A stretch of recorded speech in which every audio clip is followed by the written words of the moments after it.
Sveiki, kalbame su panevėžiečiais apie Panevėžyje vykstančius renginius, apie susitikimą penktadienį, jų kokybę ir kaip jie pritraukia žmonės ir Panevėžio miesto svečius. Aš pastoviai lankau dūdas kiekvieną penktadienį, jau nebe pirmi metai galerijos kiemelyje. Lankausi koncertuose, teatre. Buvo 2 kartus, gal nedalyvavom. O šiaip tai dažniausiai stengiamės, jeigu pavyksta. Oras ar lietus lyja, ar saulė šviečia visada. Kad aš, žinokit, nelabai būnu, bet mačiau, čia buvo koncertas vienas, tai visai nieko.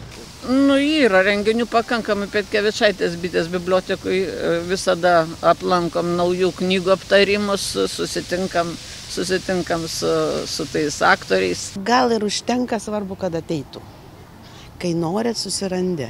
Aišku, kuo daugiau, tuo geriau, tada pasirinkimas didesnis, bet manau, kaip Panevėžys šiaip jau labai iškilo su visais teritorijom, koncertais ir viskuom.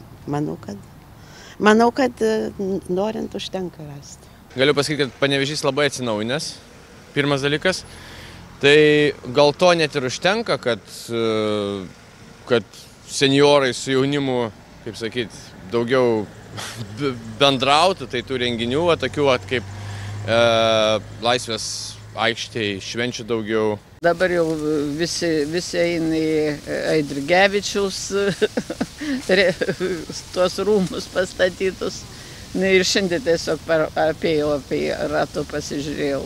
Iš išorės, o atidarėme buvau pačiam atidarėme. Labai šurmulingos tas miesto šventės, aš galvoju, kad čia ne tik Panevėžio, bet susirenka iš Pasvalio, ir iš Kupiškio, ir iš kitų miestų.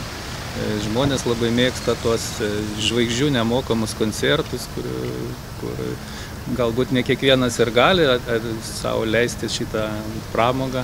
Atvažiuoja tiesiog nemokamai pasižiūrėti tų didžiulių koncertų, kai atvažiuoja kokios grupės, kaip prieš keletą metų buvo Sel koncertas, tačiau atrodo viso Aukštaitija buvo suvažiavusios ar dar kažkas. Mano jaunimas išvažiavęs, tai kaip ir neturiu to jaunimo, kuris važinėtų, bet iš kitų žinau, kad jie čia atvažiuoja. Iš kaimų atvažiuoja, iš miestelių atvažiuoja, jeigu nori.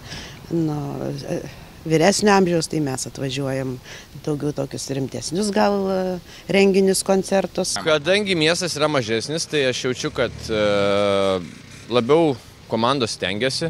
Tai, kaip sakyti, pasiema geresnę aparatūrą, matau, geresnius specialistus, labai vertina juos, tai labai gerai.